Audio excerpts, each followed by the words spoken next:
On this episode of the OG and Crab Show, we turn the calendar page over to May and we look back at April, but we don't like what we see. Here's the music.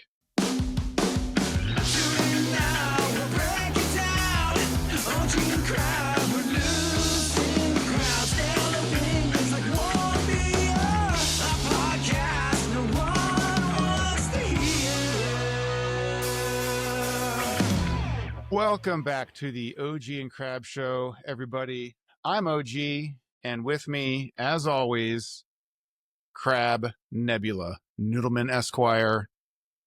How's it going, Crab? Going really well. You forgot to tell everybody that we are two Yinzer dads talking about Pittsburgh sports and the Pirates.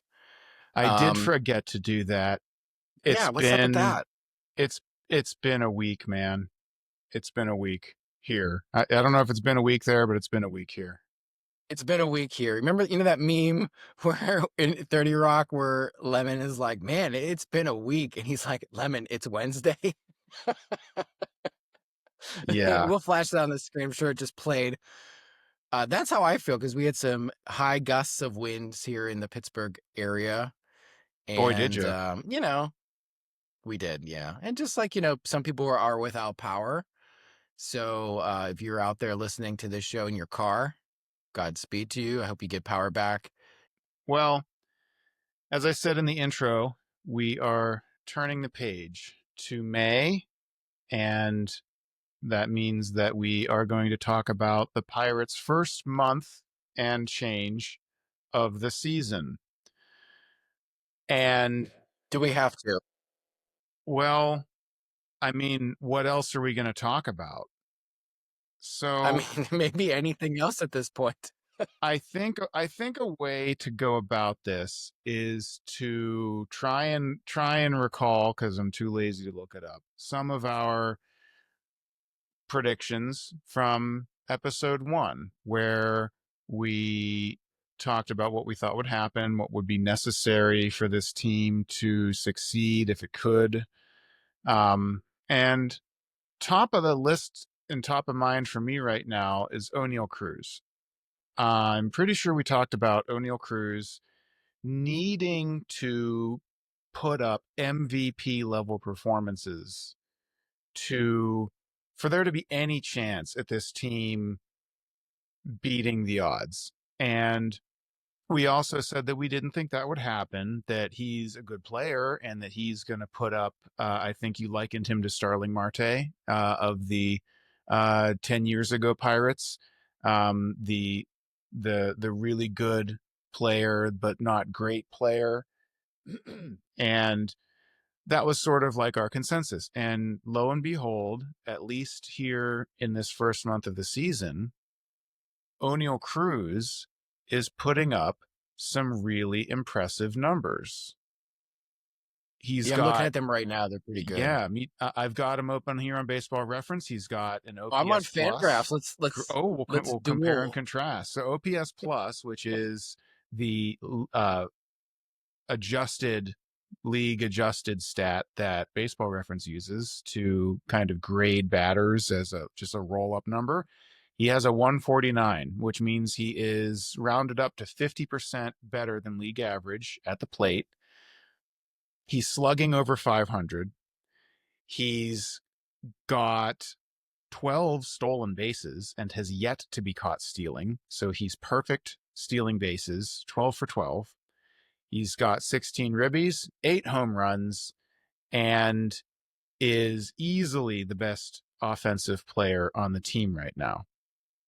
So a lot of people have pointed out that, if he were to keep up this pace, he could approach Ronald Acuna Jr.'s 40-70 season, even if he just slows down, it's a 30-50, which is an incredible season. So there's a lot of good players in the National League right now, but Oneil Cruz is absolutely on that list of among the best. He's been a very important piece. So that was one that so far we haven't exactly been correct about. What do you think? I mean, I like O'Neal Cruz. I want him to be good. It's, it's just I'm too much of a nihilist to really give a shit anymore because the team around him is garbage. So, as far as O'Neal Cruz is concerned, I mean, I love WRC plus. It's a cool number, so I'm going to go with that. Right now he's at 141. I mean, like you said, April is April.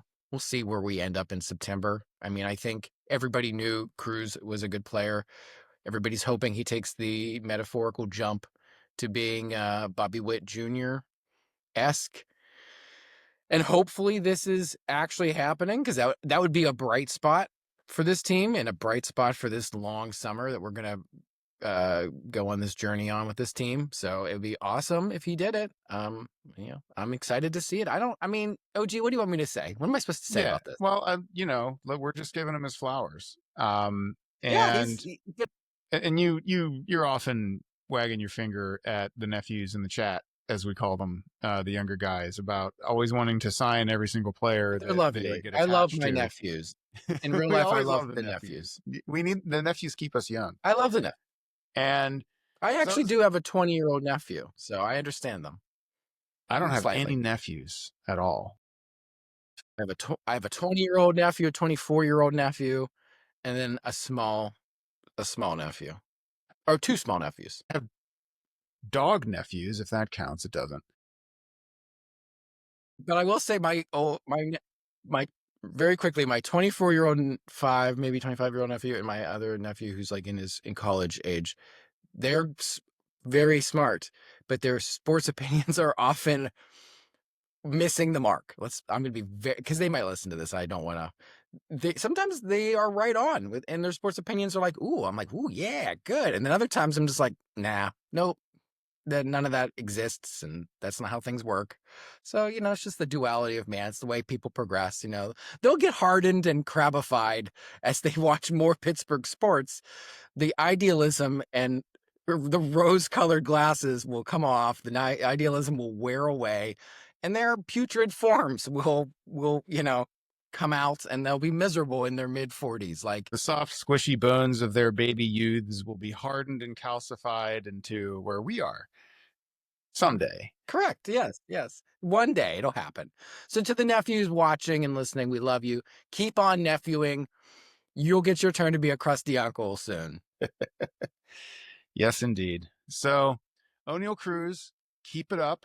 We need you to keep it up because we're going to need some other guys to pick it up. For instance, Brian Reynolds. Brian Reynolds is a career 120 WRC plus on Fangraphs. He's probably 120-ish OPS plus. I don't feel like clicking through on Baseball Reference. He's 20% for his career above average. He's an above average hitter. Got himself paid. He's a good ball player, but he hasn't really been producing so far in April. He's sometimes a slow starter.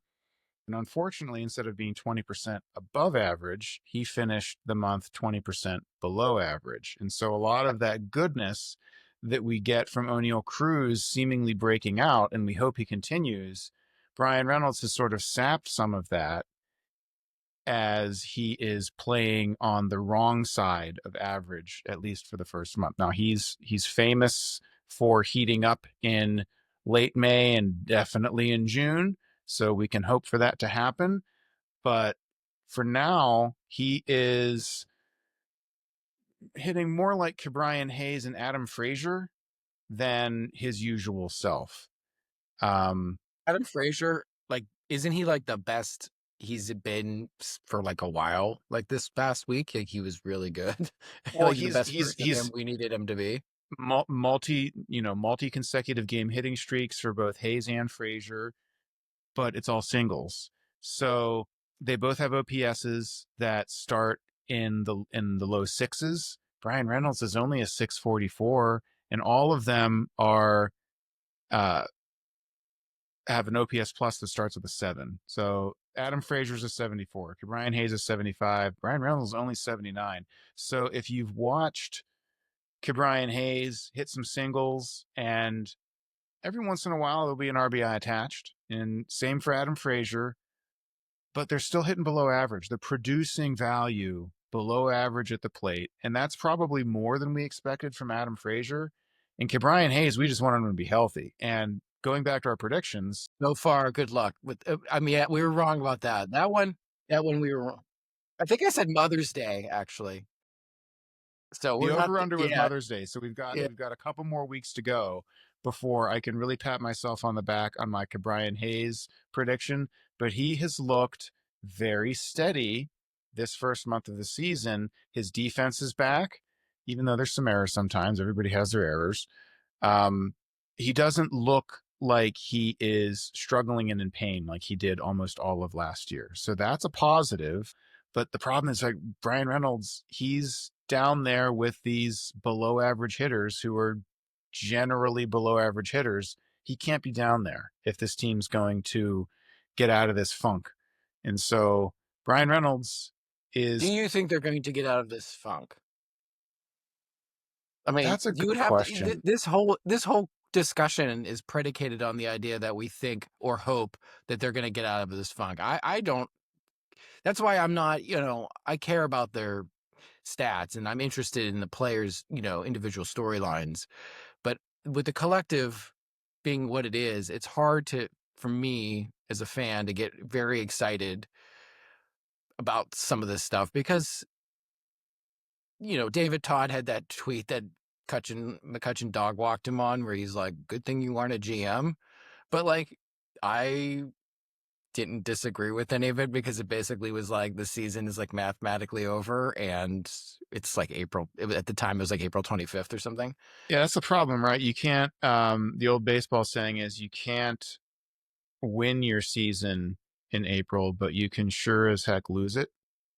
Right. And the Pirates seem to have done that. They have dug themselves such a hole, including this most recent series losing pretty Let's badly let's to the talk about division leading Cubs.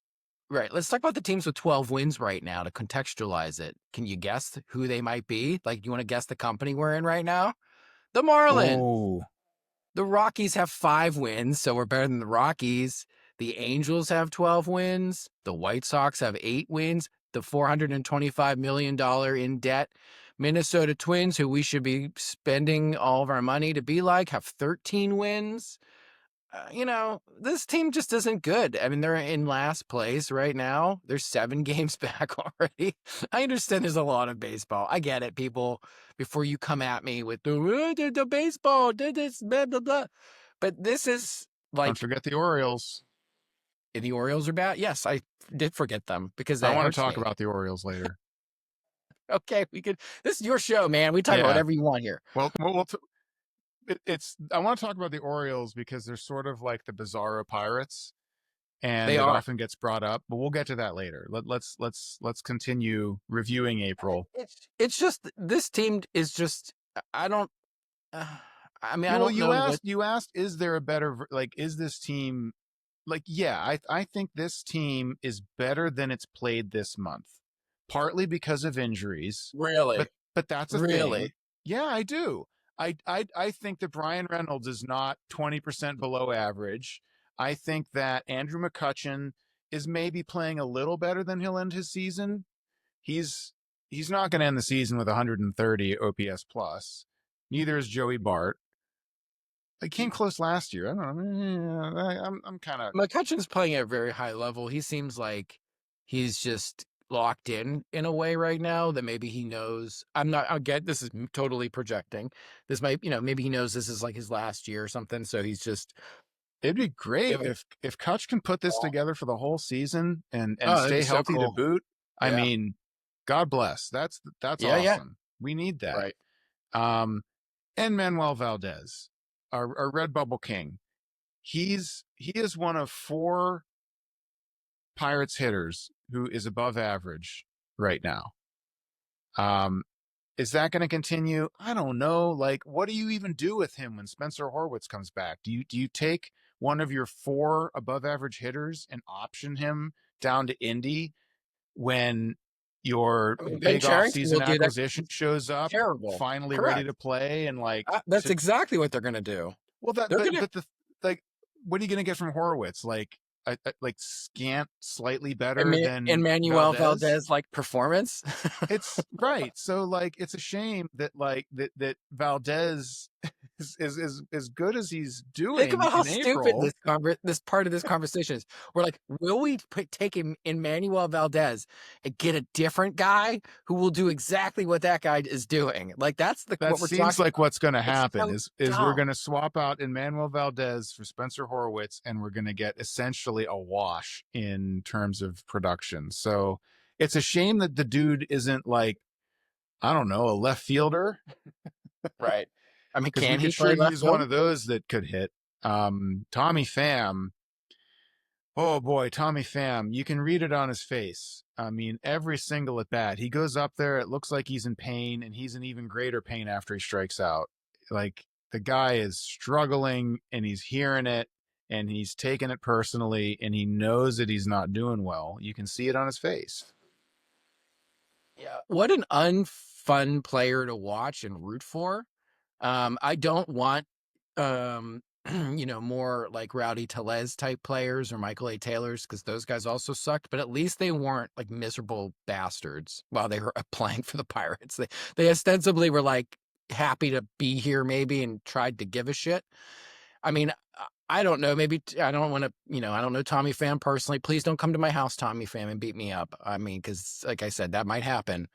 Um, but what a miserable prick that guy seems to be. Like, But yeah, it just seems he surly. is big time struggling, and like people have been putting out the comparisons with Rowdy Tellez's start last year and how dismal that was, and that Tommy Pham's is even worse. For the same number of plate appearances, he's putting up even worse numbers than last year's Rowdy Tellez, and that's all anybody could talk about last spring was how bad Rowdy Tellez was and how It quickly can blows we my mind fire him that into the sun.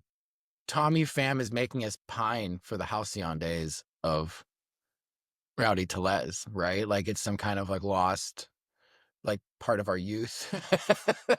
Yeah. Like So remember that when we had do you remember when we had Rowdy Tellez on the team? Wasn't that so much better?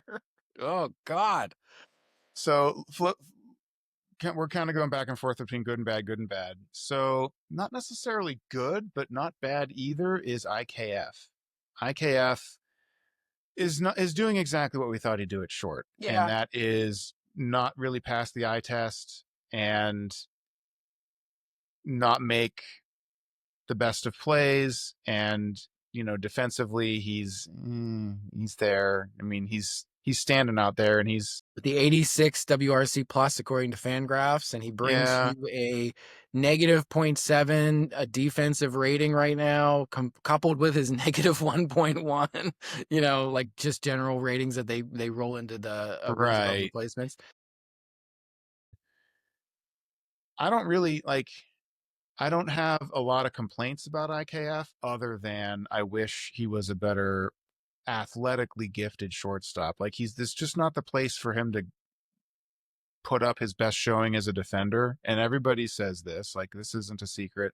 This isn't a revelation, but as a hitter, he's fine-ish. It would be nice if he was closer to average than 87, but I mean, we're splitting hairs here. Like it's kind of what he is. And he's sort of found a niche for himself down there in the 9 hole, which We didn't here's talk a about Matt name. Gorski yet. Yeah, I was gonna He's say like on. Matt We Gorski was let's talk about not in Gorski, Major League Baseball the last time we spoke, and now Matt Gorski is in Major League Baseball. He and came he hit up a home run. and he hit a home run in his very first at bat. Has he done anything since then? Good for Matt Gorski and all the Matt Gorski stands of the world, the people that stand up and salute Matt Gorski every day before they drink their first morning's cup of coffee. Matt Gorski has had 12 plate appearances. All of them are at bats, which means he has not walked. He has He is a his zero. he has I just look at it. It's just a zero and it makes me laugh. 0 walks. He has struck out 33% he's struck strikeout out 4 rates. times, which is for him, that's not a Pretty bad good. K rate by his standards. But he has 2 hits. One of them is his home run. Now, That's 12 cool. at bats is nothing. So It's not. he's being given the job of short side platoon at first base, which is not his position.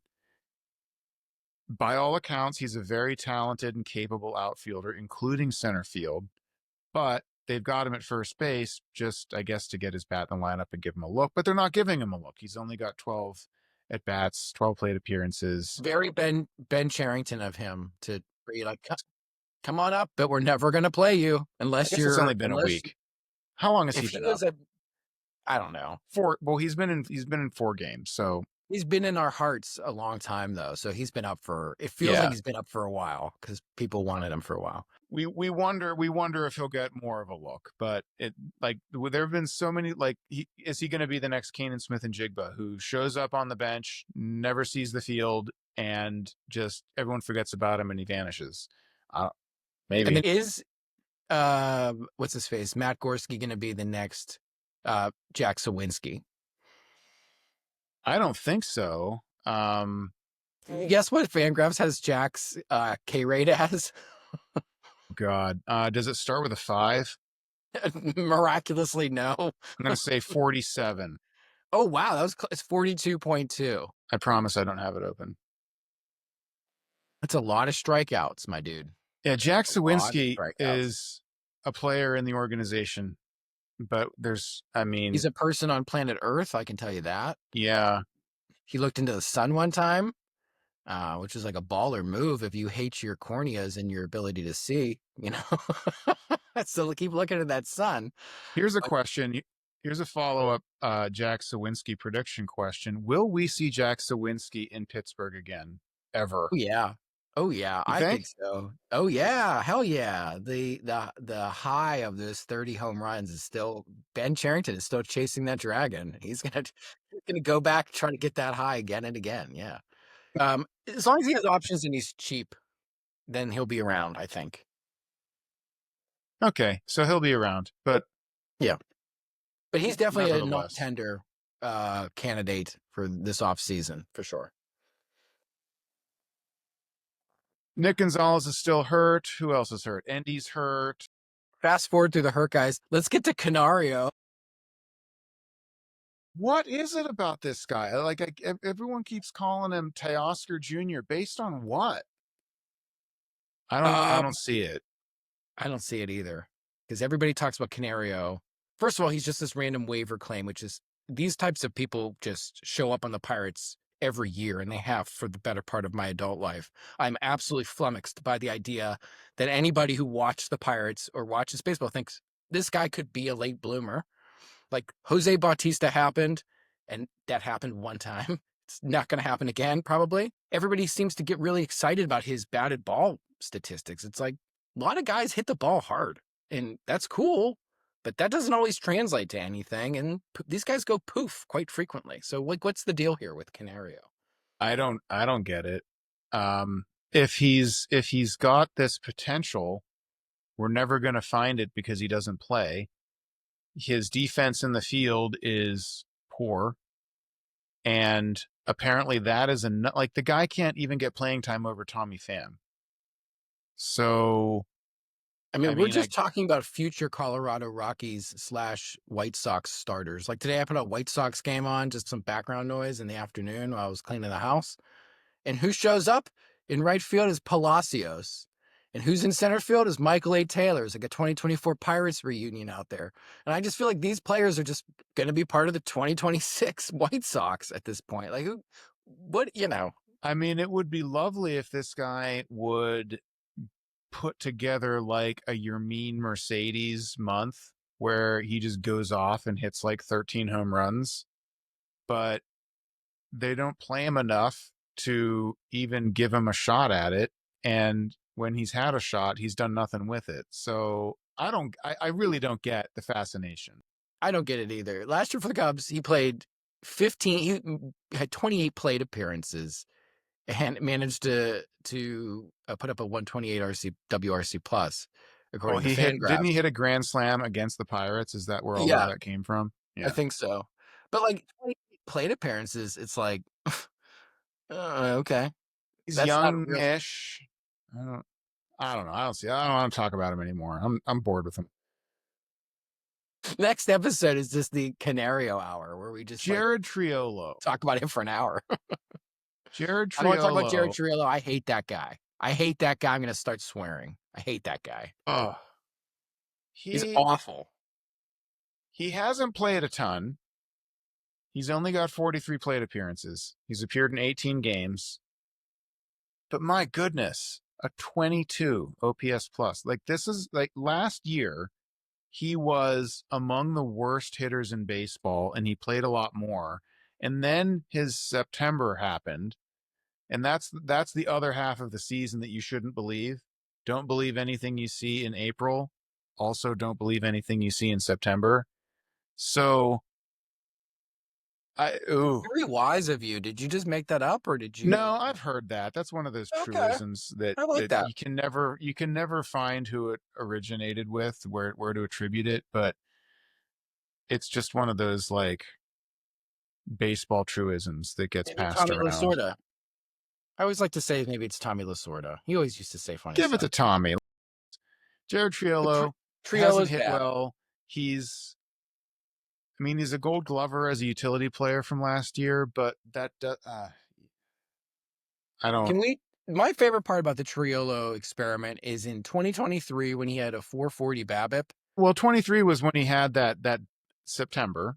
He had Right. that big September, Right. and everyone was excited about him because like, oh, maybe he's finally figured it out. No, it's just because it's September. Triolo to me is like one of these like he looks like a baseball player from Central Casting. He's the kind of guy that like announcers will say he's like a lunch pail kind of player. He's nose to the grindstone, and like he just sucks. He just sucks. There's nothing good about him, He and doesn't I hit don't. enough.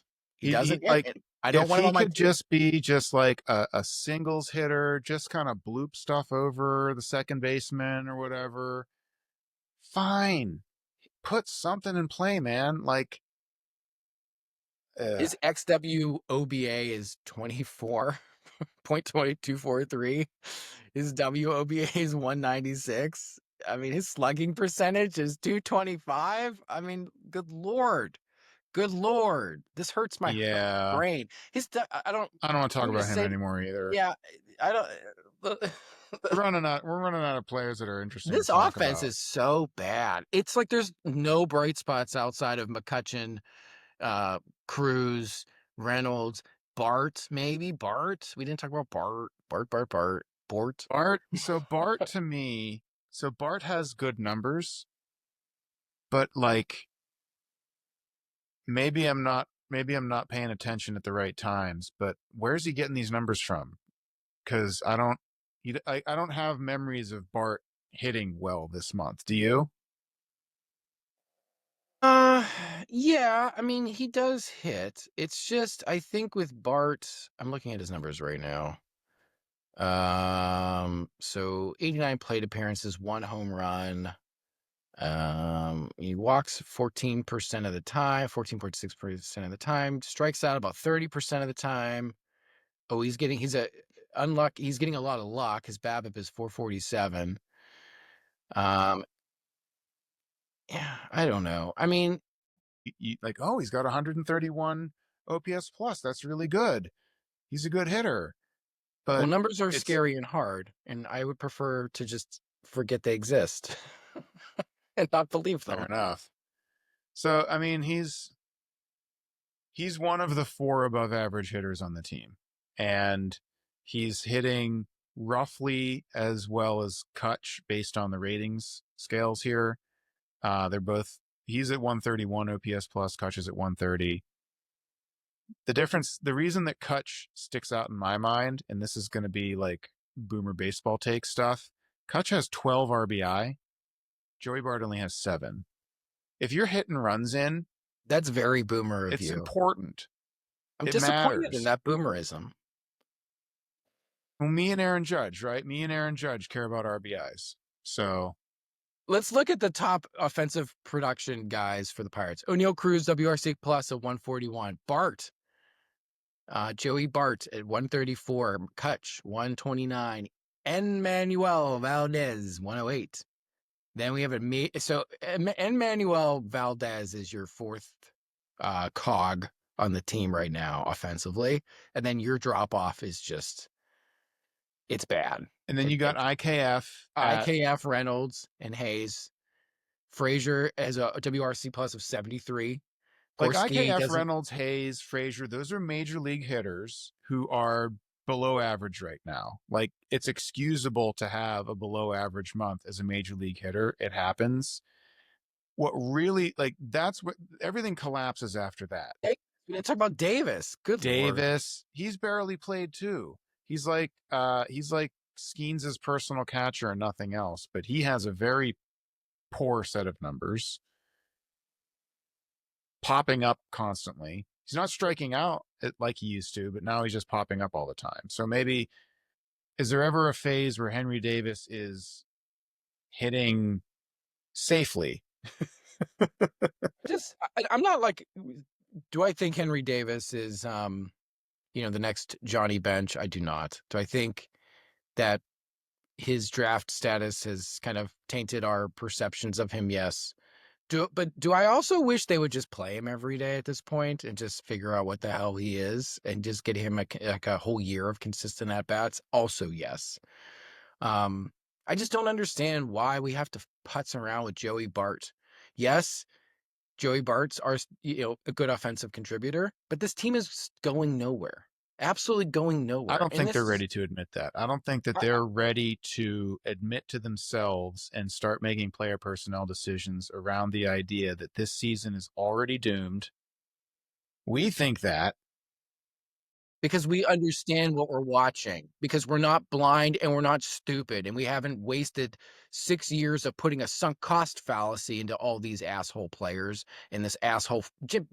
Oh, I'm mad. I'm mad. Getting fired up. Getting fired up. Mad. Makes me right, mad.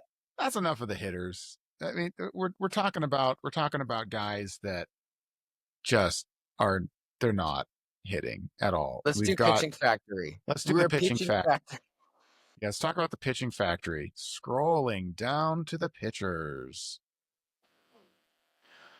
So one of the things that we've talked about several times on the show here is the constant table pounding to build around Paul Skeens. Why aren't they building around Paul Skeens? They must build. They owe it to the fans. They owe it to everybody to build around Paul Skeens. Well, for the listening audience, that was sarcasm. Paul Skeens has pitched in 7 games, and the Pirates have won 3 of them. So maybe you could say that had they built around him, they'd won those games he pitched. But he's one starting pitcher. He plays less than the backup catcher. Yeah, he has more of a hand in the games that he plays in. That, of course, is the nature of pitching. But he's one of 5 starting pitchers. And that's if we're very, very generous and call Carmen Mlodzinski a starting pitcher. The Pirates are doing that, even though they shouldn't. We'll get to that. But Paul Skeens, he's off to a pretty good start. He had a bad, by his standards, game against the Cubs here this week. But he's got good numbers otherwise. He's a good pitcher. We know that.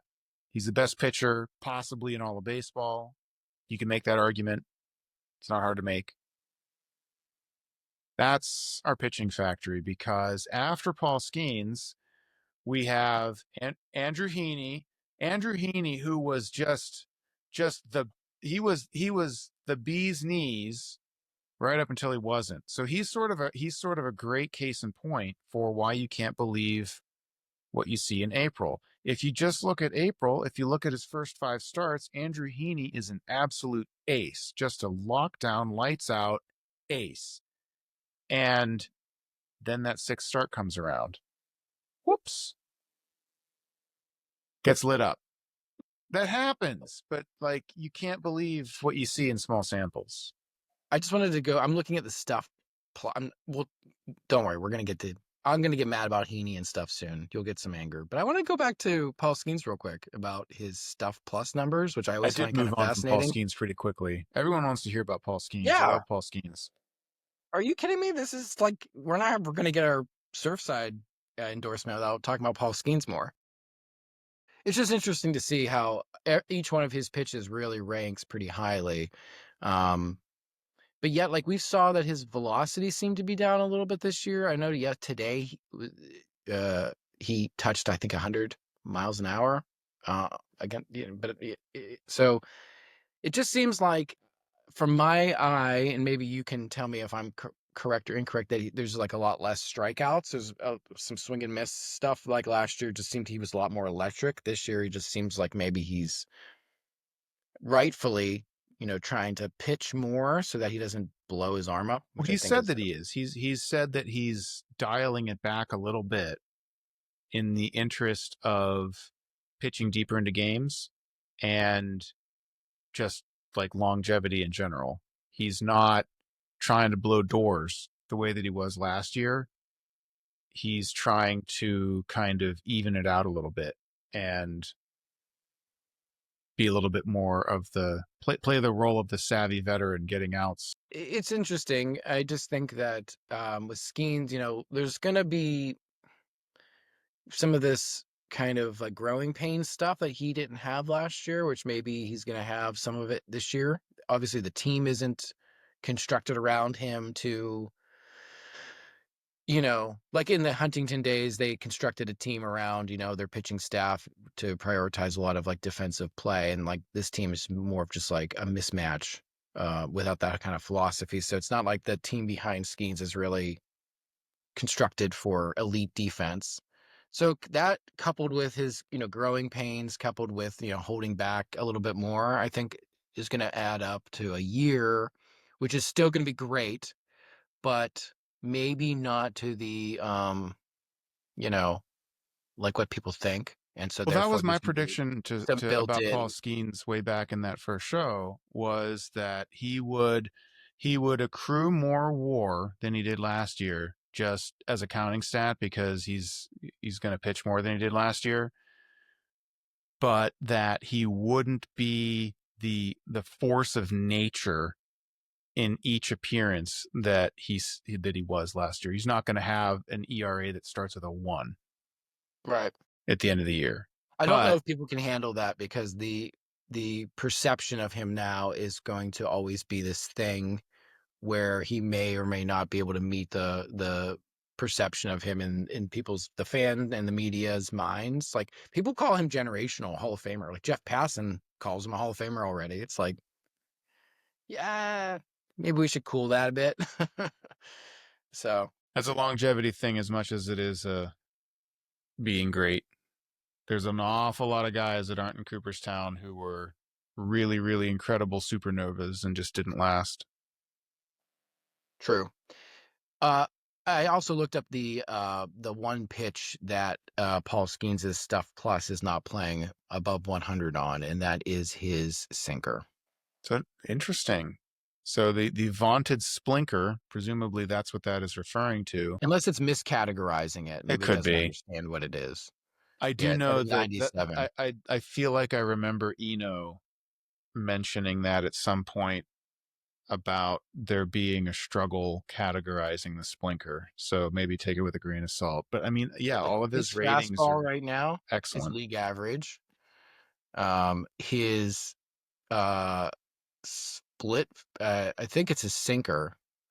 Um, yeah, whatever this second pitch is 14% above average, and then his sinker is at 97, and then I guess his slider is at 143, which is, yeah. So that's the money pitch right there. His changeup is awesome right now. 18. Even the cutter's good. The cutter's good. So, everything still looks good from that kind of metric with him. It's just I think people might find themselves. I mean, with the teams being bad, the vibes being off, you know, and Paul, being so generational that you expect 20 strikeouts every game, and then you get like a regular season out of the guy. I think Yeah, people you are going want to him to be be the stopper every single time. He's not going to be. He wasn't in this series with the Cubs. He just got touched a little bit. And unfortunately, there's so little going on around him that if he gets touched up a little bit, oh, okay, screw it.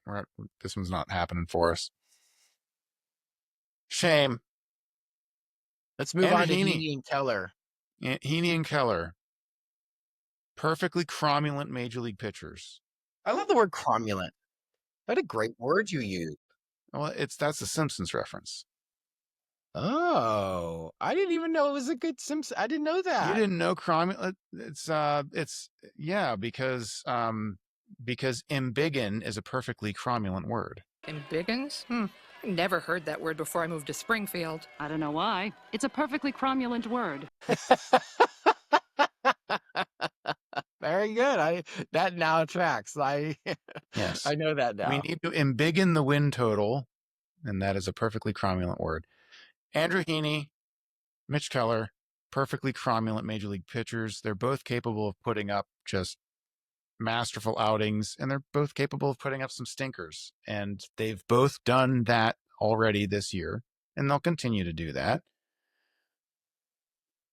Anything you want to say about either of these guys? I mean, Heaney, I'm not interested in like dissecting. He seems like a major league kind of guy that eats innings, and it's just like a wily veteran type. And the Pirates always seem to have this type of pitcher. You know, even through the Huntington years, there'd be like a Vance Worley or Edson Volquez. And like, well, he's not to that level. He certainly fits in the mold of just like 1 year guy who's not part of the process, who will probably bounce out of here and go somewhere and get a 2-year deal or something. So Heaney, you know, he seems like, you know, I think he pitched his ass off against the Angels because he used to play for that franchise. So there's probably a little bit of like, you know, like fuck you in there in that performance. I don't know if we're going to get all that piss and vinegar from him each time. So that's my thoughts on Heaney. Wish him the best as a Pirate, but you know, he'll be out of here at the end of the year anyway. So yeah. Yeah, good signing. We'll get a good value out of him. He's Be you trade him for a bag of baseballs and like a lottery ticket in single A and see what you get. Right? yeah, and Mitch Keller. Mitch Keller is Now Keller, do you want to say about Keller, or do you want to start, or do you want me to start on Keller? Go ahead. I mean, my riff on Keller is that, you know, is Keller a very good major league pitcher? Yes. Is Keller a cost-effective major league pitcher? Yes. Is he an ace or a type of player that the Pittsburgh Pirates should be devoting all of this budget to? No.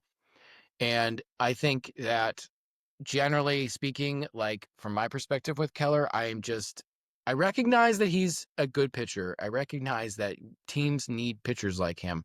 I just am annoyed that we invested a bunch of money into him that could be used in other places, and could be spread around the diamond. And now we don't have the ability to do that. And so from my perspective, I'm always like a little grumpy with Keller. His numbers are fine right now. So, you know, he's on track for positive WAR already. will he put together a second half of the season befitting of his first half? Because that he has fallen off in terms of the quality of his work in the later half of the year ever since sort of emerging as not the worst pitcher in baseball. Yeah. Right. And the trouble is he's excellent in the spring, he's strong through the summer, and then he fades, and that ERA balloons back up into the high fours by September. And is that fatigue?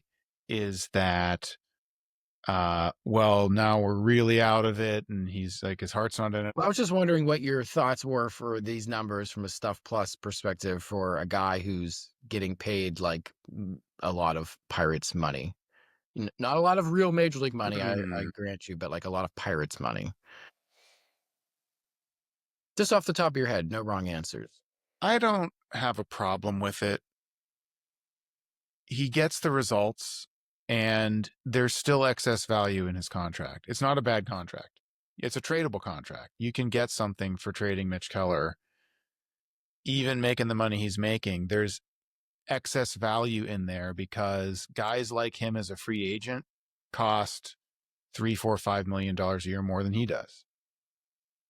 So I don't have a problem with the contract from the perspective of like, if you put him, if you give him that contract because he's either going to outperform it and that's great, or he's going to slightly outperform it and get you a return on a trade, also good. Like it now, if you just keep him around and let that contract continue to eat up 20% of your budget every year, he's still a good veteran pitcher. But Is that the Heaney way is I want to $5 million spend a $18 million year. a year, though? Right. That's what I'm trying to get at, because Yeah, Heaney is like pretty much the same guy, just in April right now. right. That's a good So it's point. like, you can find guys like Mitch Keller, Andrew Heaney types. To my mind, you get them for 1 year, $5 million, or 1 year, 7, or whatever Heaney got. Let me look up Heaney real quick. Right now, they're like the same dude. And so, yeah, 1 year, $5.25 million. So I don't know. Like, that's just why I never really get too excited for Keller. I mean, I just don't see him as this kind of like potent rotation guy. He's Skeens, Jones, solid. He's probably solid. Chandler, and then Keller fits in. Like, Keller's a 3-4 kind of dude when these guys get solidified and everyone's fully healthy, and knock on wood, nobody goes down. Another guy doesn't go down, and we get Jones back and stuff. So, but like, I just don't understand tying up all that money in this dude. And then, like, this is the time where they desperately need to spread that money around for other, Max Kepler types, and just like these guys that could help build around Paul Skeens, like we've talked about for the last 7,000 shows we've done. Do you see what I'm getting So at? let's unpack that a little bit, though. So this is a common refrain that what would it be like if instead of signing Tommy Pham, we had signed who's one of the other 1 year guys that It was like everybody. Verdugo, and then everybody was like, get Verdugo, Well, get nobody Kel. wanted Verdugo. Everybody like Verdugo was the guy that everybody was like kind of making a face saying, "Oh, we're gonna get Verdugo. I don't want Verdugo." And he Well, landed with the Braves. by saying that, it's implied that they want to do that, because why would they want a guy that they don't want? Because what's the logic in that? The implication is like, we'll take any free agent because it's a free agent and that makes us feel good. So let's get any guy in here, even if he's bad, which is a different bucket. But so there was a lot of that, and people were legitimately talking about him. Kepler, most people wanted Kepler because he was like kind of like a kind of like a pirate that you could have seen in the Huntington era, like a bounce back guy and somebody that could give you like some unexpected pop and just like not be a black hole. And And Kepler's got a decent start to the season. yeah, He's hitting he above was average getting right paid now. $10 million, and that could have been, money that, like I said, the thing with Keller for me is that all that money is tied up in him. It's not being deployed effectively. That's all. And that's annoying. And I'm annoyed by it. That's fair. That's fair. Enough about Mitch Keller. Okay. The rest of the starters, Bailey Falter is the Bailey Falter being unexplainedly good ride over, or does he have more in the tank to be that back of the rotation anomaly where we don't understand why he's winning, but he's winning? I mean, I like Bailey Falter because to me, he's like exactly what you should have as a 4th or 5th starter. Like, if he's your 4th or 5th guy on a pretty decent rotation, you have a decent rotation. Do I think that he has more in the tank and like somehow is going to grow into a different player? No, I don't. I think he is what we have seen him to be at this point. I think this is exactly what he's going to be in his career. There's nothing wrong with it. He's not a long-term guy here. He has 2 years of service time. He's a free agent in 2029. He's ARB eligible in 2026. So I would expect for him to keep doing what he's doing until he gets very expensive, and then he won't be here. I think he's a guy that like he can get you occasional like matchup wins where there's just certain teams where he just befuddles them and you're going to get a win from him that way. Like the Pirates. He would be fun. He's the type of guy that would befuddle the Pirates. He would no hit the The Pirates. Pirates offense. We all know it. On the too. other hand, he is, I mean, if he's scheduled to pitch this weekend, he must be. He is going to get absolutely torched by the Padres. Torched. And then finally, the topic du jour, Carmen Mlodzinski, the guy There must be something going on with him personnel wise, where he's just like, I want to start, and he's like, being, I don't know anything. I'm not saying he did. He came to management and said, I want to start again. He was drafted as a starting pitcher and then was very like in Double-A was moved to the bullpen, and now he's been given like the entire month of April to 6 games he started now, and he's like, they won the most recent one with a sort of like fluky Kutch double that bounced off of Dansby Swanson and dribbled out into right field, and they managed to eke out a win. But for the most part, he's been a liability where he gets through the lineup once, looks outstanding, and then the second time through, it's over. The conversation his fastball is getting killed right now. Not to cut you off, surely this is the last time that he's going to be allowed to pretend to be a starter, and then they do it again and again and again. So I guess the question is, when will Carmen Mlodzinski get moved back to the bullpen? Will it be here in May? I'm looking at his stuff plus, and I'm just like, his fastball seems like it's getting killed. So maybe he stopped throwing that fastball. Yeah. So to answer your question, I think he goes back to the bullpen whenever they feel comfortable calling up. Chandler. Yeah, so that's the starting rotation. The bullpen has been very inconsistent, to put it kindly.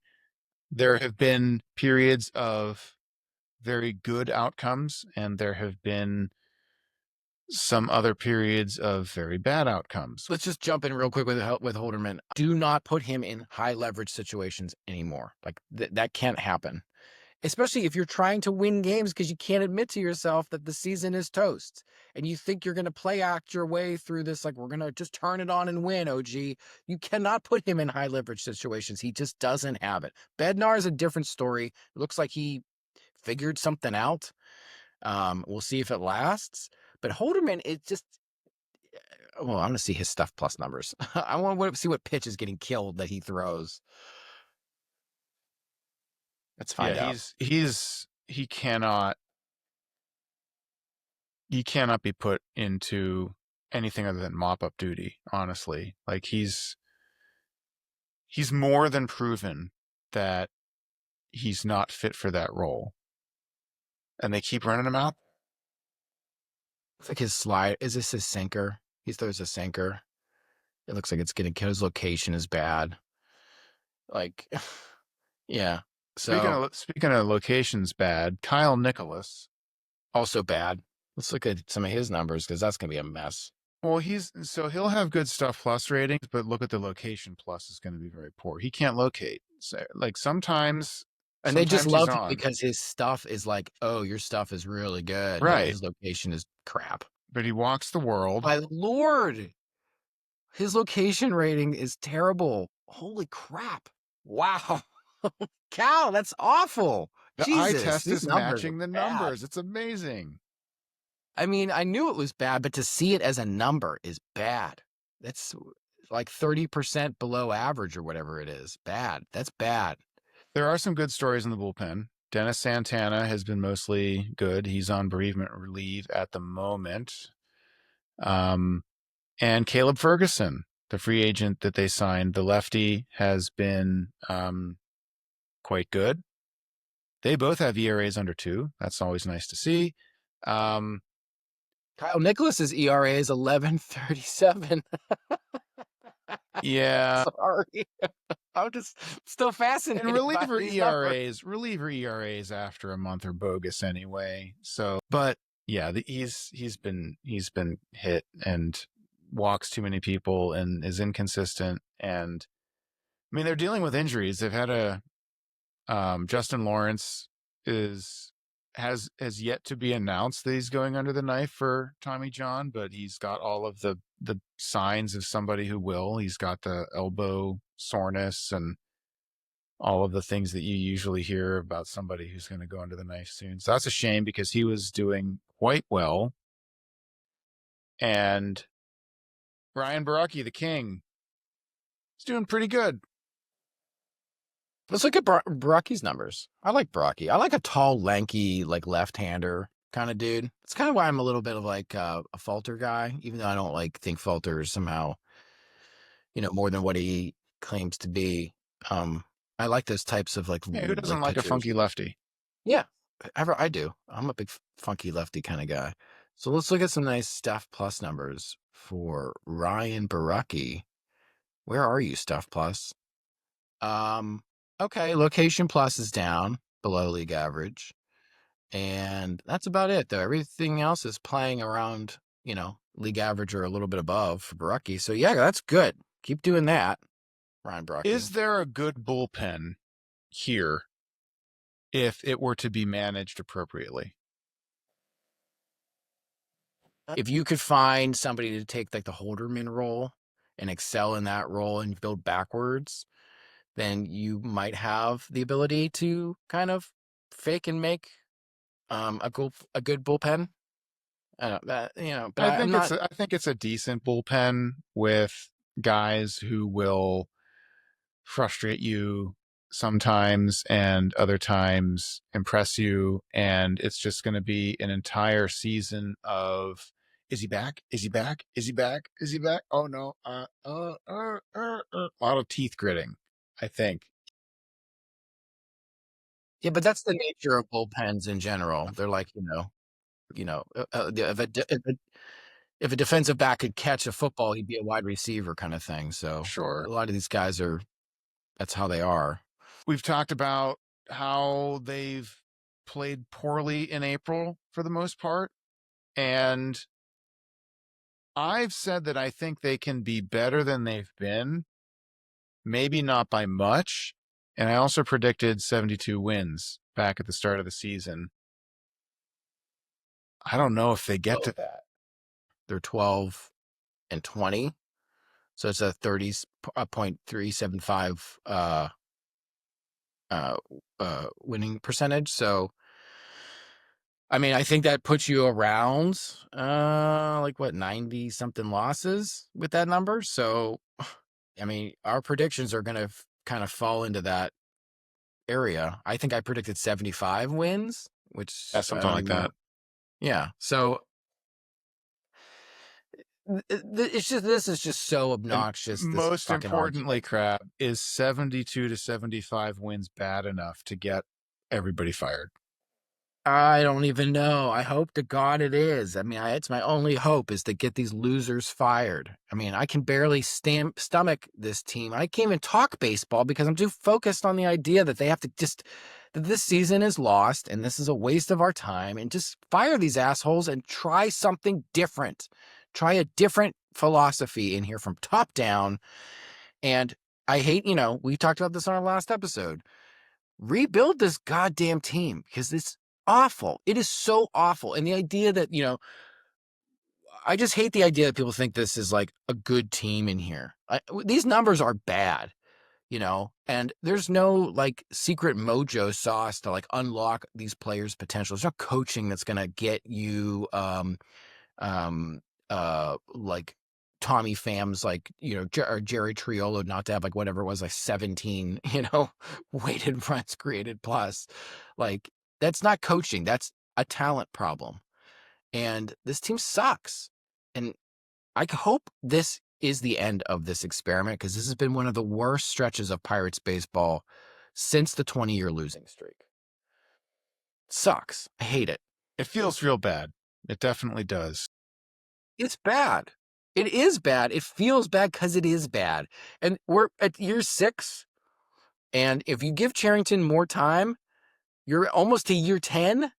And in my mind, that's how you get to year 20, by just seeing if Cam Bonifay can figure it out. And let's try David Littlefield, like just meandering from one idiot general manager retread to another without any direction as a franchise, gets you 20 losing seasons of baseball. And this is part of they've got to do something different. Well, but for 2018, where they peaked like a nostril above the waterline, they're halfway there. So sad to think I don't about. even count 2018 because that wasn't even a real team. That was like Corey Dickerson and a bunch of these guys that weren't going to be here anyway, that weren't part of a real baseball, like built to last. It was just this little fun little summer storyline. It wasn't real. It wasn't like you had a young winning core. season, but none of the satisfaction that you get from that. Before we go, I did want to bring up the Orioles, because I think there's something interesting about the Orioles as bizarro pirates. So the Orioles, and we pointed to them several times as this successful counterpoint to the Pirates. Like, look at all of their young hitting talent that we don't have. This is what makes them successful. And they won 101 games a couple of years ago. But this year, they're off to basically the exact same start as the Pirates, but they're doing it in the opposite manner. They have absolutely no pitching. Here are the names that everybody knows from the Orioles: Adley Rutschman, Jackson Holliday, Gunnar Henderson. Those guys are hitting around league average. And earlier in the month, they were well below. Jordan Westberg is a little below average. Who else? Colton Cowser's hurt. He's having a bad start to the year. The guys who are carrying this team right now are Cedric Mullins, who this is his walk year. He's going to be a free agent after this season. Good for Ryan him. O'Hearn was a guy that they signed last year, and he's like a first base DH guy, and so he's lighting up the board here early. And then you've got like Ramon Urias. Some of their, I'm looking and listening, but God, they're pitching. So like they're the bizarre Pirates because they have all of this hitting talent, even if it hasn't all shown up yet. And their pitching has had a lot of injuries. They just demoted Charlie Morton. Yeah, Charlie Morton is 41 years old and still playing baseball, and he's walking 7 guys per 9 innings. And it's not. They're in rough shape. Their starting rotation is Morton. in really rough shape, and they're really struggling. They're in last place in the AL East, of course, because they have the same record as the Pirates, and the Pirates are in last place in a Central Division. So the Orioles are in a bad way.